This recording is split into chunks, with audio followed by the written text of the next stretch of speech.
And we are live. Hey, it's Suzie. Welcome to Thursday. It is October. Yes. No, it's not. September. It's September. Sorry, I am way ahead of myself. Because if it was in October, we'd be in Texas. We'd be in Texas today. Yeah, on our way back, but still in Texas at the moment. Yeah. Yeah. And which brings us to today's topic. Does it really? Yes, because we're going to talk about goals, bonuses, and prizes. Oh, goody gumdrops. It's important because these are tools for every business, Mm-hmm. And we use them religiously. Okay. Goals, absolutely. Goals. It's one of those things that self-motivated people set obtainable goals. Right. Obtainable being the key. Yeah. Because if you set yourself an unobtainable goal, you're just going to set yourself up for a disappointment. Yeah, and it's really... Goals can't really be forced upon you. No.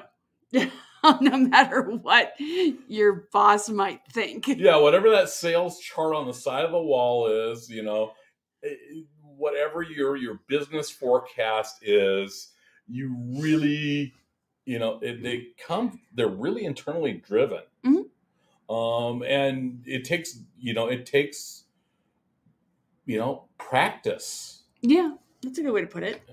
You set little goals for you, and they turn into big goals. Mm-hmm. Absolutely. Sometimes they even turn into good habits. Yeah, one of my project management things was if you succeed at every task, the end project will be successful. That's fair.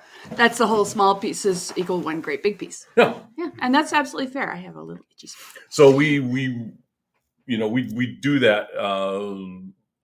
There are about 100 different things going on in an active insurance agency. Yes, at least. At least it's people like, no, you just don't sit there and write a policy and it disappears. Right now, we're kind of in a crunch time because we got hit with something that we've been waiting for over 11 years, and that's health. That's healthcare. Regardless of immigration status. Right. So if you came from Yugoslavia when you were a child and you never, and your parents never got you set up with your citizenship, this is an opportunity for you to get health insurance. Yeah, it's for the first time. The healthcare authority has forecast about 105,000 people. Yep. Now bear in mind that's Washington State only. Washington State only. It's sort of a pilot program for the nation. Well, no, it is in my mind. I mean, we have a tendency to be the experimenters for a lot of stuff like this. We go first in a lot of areas. In that regard, California goes first in other areas. We just have a tendency to go first in insurance areas. Yeah, it's one of those things. It's a good program. They're still working out the kinks. Oh yeah. In a matter of fact, in less than a little over a half hour, we'll be talking with and hearing the updates for what's going on. I've got about over 1,000 brochures next to me that we printed up. Yep. I've got my person from Quincy coming in for an event this weekend. I've got to call a person. So yeah, we set goals and we start to put things together.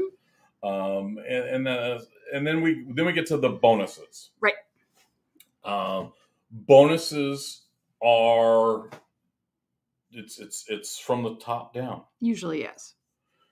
It's really. Well, no, it's not usually. No, It's how it works. So you got to have someone that's in charge of something. Yeah. Set some sort of a level for achievement. Mm-hmm. And this one we've seen misused. Oh God, yes. My final year or two at Treetop was notorious for that, where they set production levels to such a point that it was impossible to hit those, even running exceeding budget. Oh yeah. That's actually a very common thing. If you're using that as a carrot for your production or your managers or whatever, it's become a thing for corporates for America to do. Okay, we're going to set these unreasonable. We're going to dangle this carrot in front of you, but the goals are going to be almost impossible to meet. And even if you do meet them, we're going to find a way to undo it. Yeah. So it's we've talked about this before. We have, and it's something that's very important to look at because, we grew up in the age of, hey, here's your Christmas bonus. Yeah. And unfortunately, most of us have been dealt with Jelly of the Month Club. Oh, yeah. I got turkey a couple of times. Yeah. Or a coupon. Yeah, here's your 10% off. Thanks. But you got to spend $100 to use it. Thanks. So, yeah, and these are examples of misuse of the bonus. Mm-hmm. We see that with the pizza party. Oh, yeah. Can a pizza party be considered? Well, maybe they consider it a bonus. I don't think it's a bonus. Oh, I've had pizza parties used how many, go, a month without, injury and we get a pizza party. Yeah. That's not necessarily a bonus. That's a goal prize, I guess. We actually had those in the Army as a when I was a basic training. It seems like a pizza party in the Army is probably actually a decent incentive. Well, yeah, it depends on the mess hall. Yeah. But that's there are points where oh, cool, pizza. Yeah. But it's gotten way overused. But if that's your sole idea for motivating your team, it's a demotivator. Oh my God, yes. It's like, oh wow, pizza party. And the last pizza party I was at in my last corporate job, it was a grocery store. Mm-hmm. And they didn't even give us decent pizza. They used the store's take and bake crap. And I will say crap because it was garbage pizza. And if you're for bonuses and prizes, one of the things that you've got to when you're in charge of those is you got to make sure that they're relevant and they're wanted. Yeah, wanted is is something where your managers, your bosses have to know what's going on with their people. Mm-hmm. Yeah, it's like, oh wow, pizza party. When they could, it's like, you know what? If we just get coffee for everybody, that would probably be happier for everyone, Well, there's it's dietary restrictions. Yeah, also consideration. You show up here and you with lattes and they're nobody's drinking no one's drinking caffeine. It's like no one's drinking caffeine, or what if everyone's or they got lactose intolerant? It gets awkward. It gets awkward quickly. Yeah. And that's knowing your people. Yeah. I do I do my best to know the people around me. So it's like, okay, they're in trouble. They need a little pick me up refresher. Here you go. Yeah, have some Skittles. And it's a freebie. It's a prize. Mm-hmm. Prizes are very interesting in the insurance world. I got a prize this week. You did get a prize. Mm-hmm. I got a top producer prize from one of my health insurance carriers because evidently I am a top producer. Now, yeah, it brings me to the important thing on how we're different. Okay. We've seen the prizes and the bonuses from insurance companies is horribly wrong. Oh yeah. We've mentioned that because there's some of the payroll structure. We've got one company that famously gives bonuses on new enrollments. Yeah. For open enrollment. And we completely by year 3, it's like we're never going to get that bonus. Yeah. We never aim for a bonus. Nope, we never shoot for it. And the reason why we don't aim for bonuses like that is because it's really about the client picking their plan that works best for them. Absolutely. So this weird skew in the insurance industry of, let's have a bonus. Now Suzie slays it for certain companies. Mm-hmm. on a regular basis. Just because I'm selling a product that works. Well, it's not that. It's the amount of people that come to our door. Yeah, there is that too. A lot of it's volume. It's strictly volume, and that allows it because, and we've been running crazy volumes for quite a while. And that's just on how we do it. We want to make sure that many people come in, get their opportunity to pick plans that work for them and their family. But that's really counterproductive of the insurance company goals. Yes, because the insurance company wants the clients to pick their product. So they're trying to incentivize the insurance agent to only use their products. And to focus on theirs is like, no, this is the best. And you can't use the words best. Well, you can't in Medicare. It's unwise to use it anywhere in health insurance because there is no good, better, best. There's this works well for you. This doesn't work well for you. However, this is a very important distinction between a navigator and a broker when it comes to health insurance. A navigator can describe all the plans. A broker can actually recommend plans. Absolutely, and I will. This is the best plan for you. I will not use the word best, though. Okay. This is the plan that suits you. That suits you best. There's no way to go around. It's like, in my professional opinion, this is the plan for you. There you go. I've used that, and it really is a very important distinction. Will be the most effective for you. I've used occasionally. It's just Medicare is very serious about not using superlatives. Better, best. This is the best plan. This plan's better than that. You're not supposed to do that. So I've just kind of thrown it out of my lexicon entirely. Yeah. However, in our operational for our customers, the consumers, we have to throw out the rules that are garnered in those prizes or those corporate goals. Absolutely. And that's a really distinction because I've encountered on the property side people, because I'm kind of nerdy when it comes to who's got what for what product. I've had people come to me from other agencies that weren't offered products. Because of bonus structures, possibly, it's a possible. Or maybe they didn't have access to it. But I know they had access to it, and the reason I know they had access to it is because I went and had a quote from them at one point. Yeah, that's one of those important things. Is I am one of those guys that since back in my days of training with farmers. One of the first things I did was there was a business after hours meeting.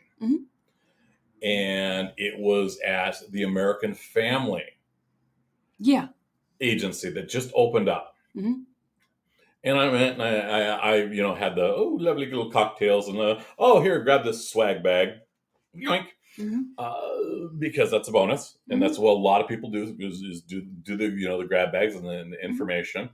And the next day when my district manager, when I rolled in the office because he was notoriously early out there drinking coffee, smoking cigarettes, being the old crusty sales guy. That was the first thing I did was, here, have this American Family bag. And he's like, what the heck are you doing? Well, last night they had a business after hours and I wanted to see what they were running. I have no fear about walking into a peer's office. No, you've always, that's because you're not intimidatable. It could be that. Yeah. I don't know. But people, I don't know. But yeah, I mean, you don't have any, you're generally pretty fearless overall. Well, we should, as an industry, have no fear about being able to walk into our peer's office. If we're professionals. If we're doing our jobs. And then that's a big hinge. If we're professionals, there should be no fear to have other professionals in your office. Yeah. They'll be in the public areas. They won't necessarily, be in the back office, but you should be able to open up. And yeah, there's no problem. I have a ton of marketing materials of mine in various insurance offices all around North Central Washington. That's true. And that's because we've got this unique model that we do. And a lot of those insurance offices never don't have any kind of interest in doing the health. So a lot of them refer to us for health folks. Now that we've opened up Wenatchee Insurance and done the property stuff, that's going to probably dwindle down a bit because we're direct competition. They don't need to be advertising their competition for the property, but they may still refer to us for health. Yeah, because there really isn't anyone in the valley that does like I do. Yeah, it's you set up, and you create this thing. So prizes. This is the important thing about prizes is it's really difficult for insurance companies, insurance agencies to do prizes, and I have to say insurance agencies. Yeah. Because in Washington State, we're limited to $100 or less per year for our clients. In our contract with the Healthplanfinder, it's $50 or less. So Medicare, it's $15. Yeah, so it's really kind of out of whack, and that is why we can't really do some of these big promotions that you see in other industries. Oh yeah, we can't give away cars directly, and because there's ways. There's ways, but it's seen as rebating. So it's one of those things that is kind of tough because I've got buddies that are across the thing that are giving away Traeger grills. Yeah, exactly. Well, that's great. You're not in Washington, are you?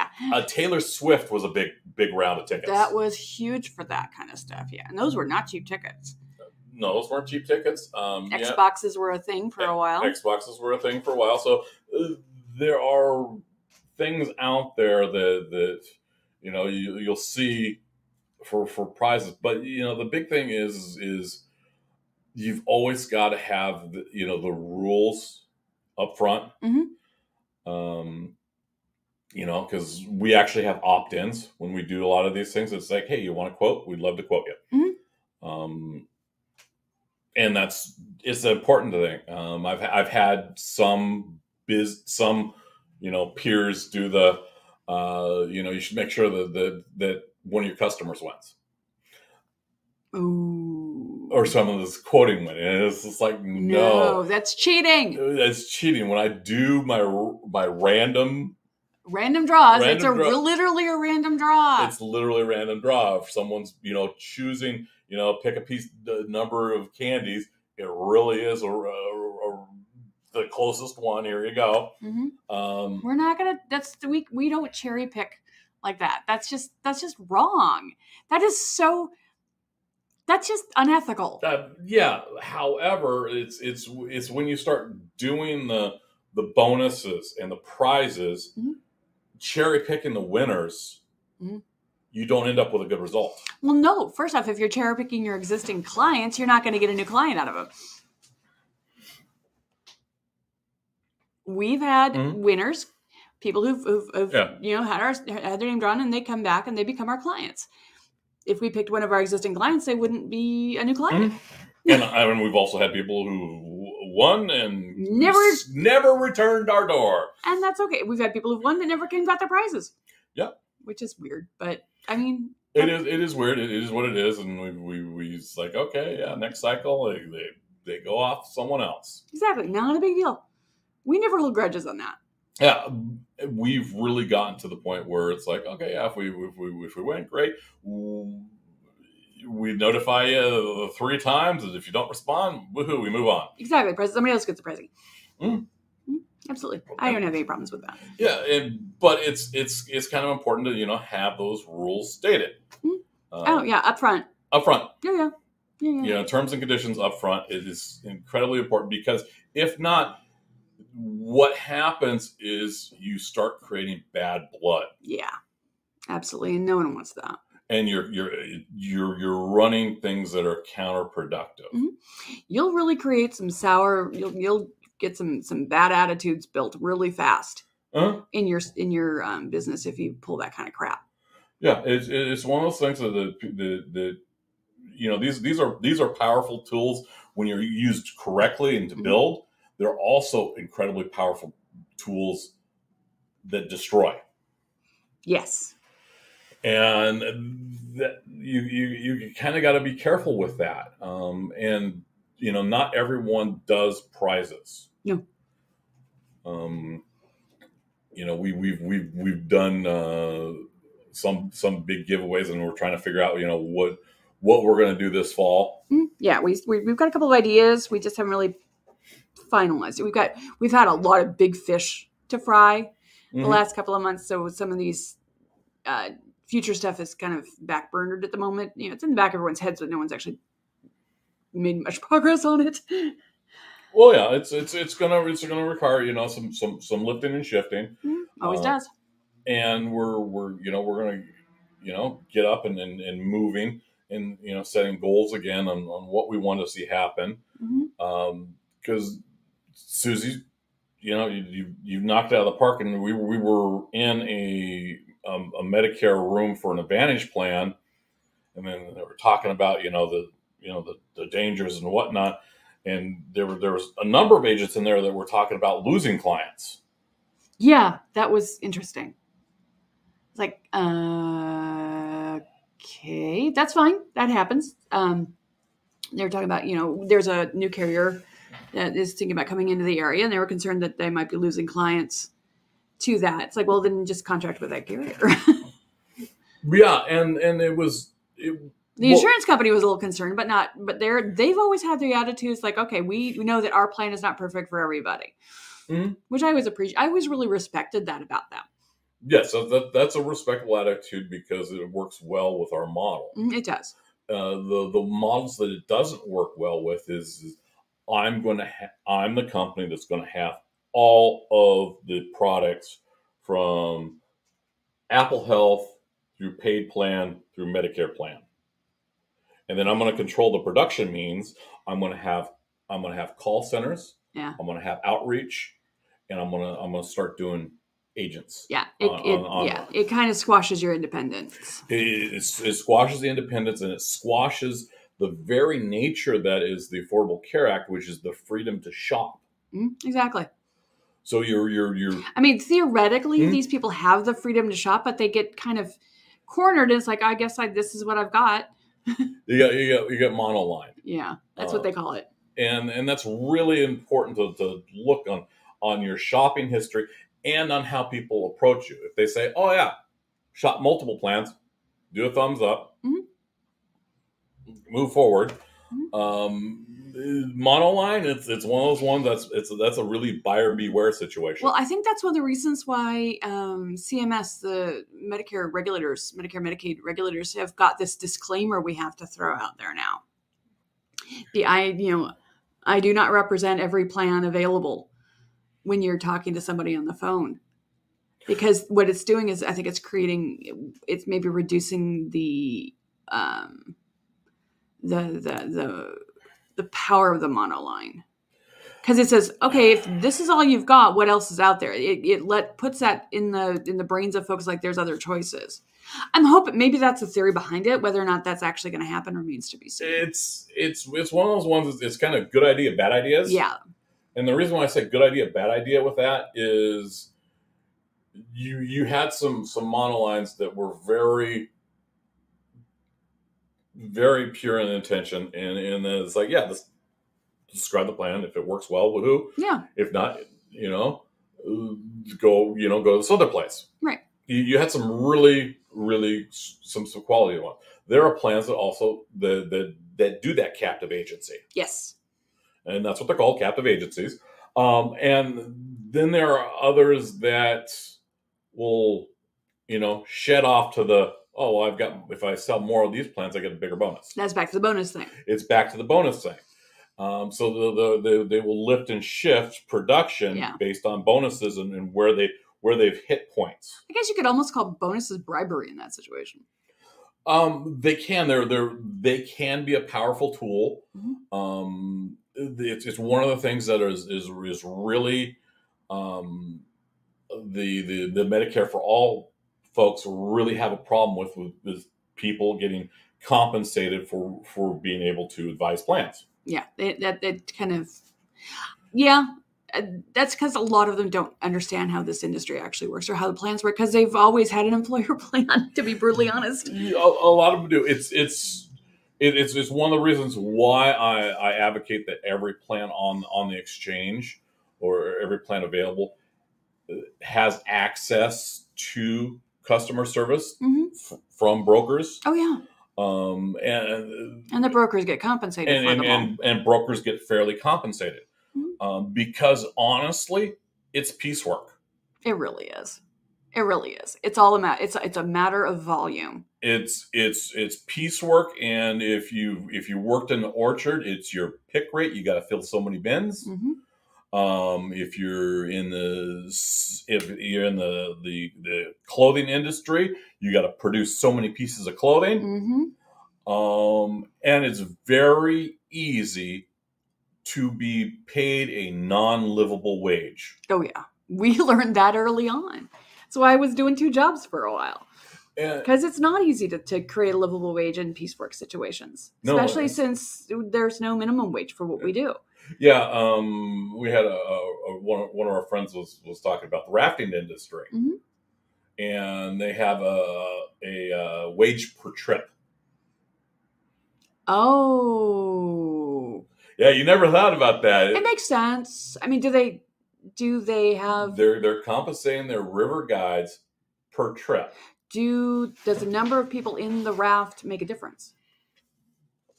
No, they're getting... So one person goes out, you get the same compensation as without the tips, because there's always tips with those guys. Tips are very important. Very important. But that's the same concept. Yeah.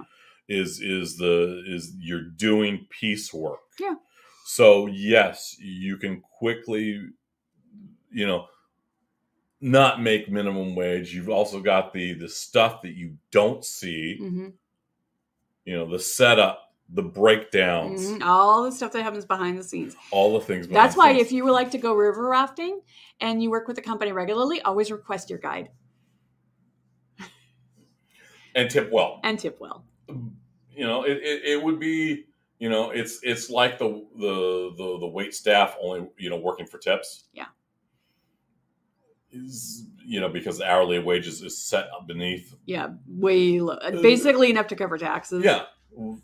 So there are different ways. So yeah, you're starting to see where these bonuses and how people are compensated really affect the outcome. Yeah. They really affect on how your employees work. That's one of the reasons why when we get a bonus, we share it in our office. Yeah, that's one of those things that we specifically kind of hardwired into our culture is the entire office gets the split of bonuses because we consider it found money. Yep. We don't expect to ever get it. Nope. When we do, it's a welcome. It's a fun prize. It's welcomed. Usually it goes back into the business, or groceries or something important like that. But I remember the days of working gazillion overtime hour and that bonus structure. Yeah, so overtime is a bonus, and you get used to it. Yeah, if you're planning on your bonus, then you could be in trouble. So yeah, set goals. Goals are incredibly in function at a personal at a personal level.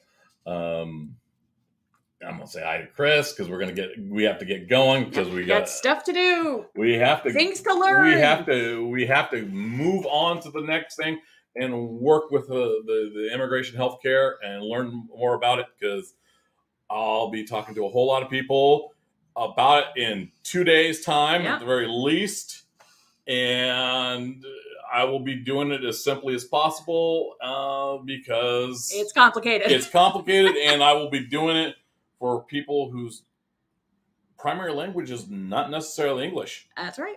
So, hey, have a great day. We are out of here for now, and bye-bye. Okay, bye.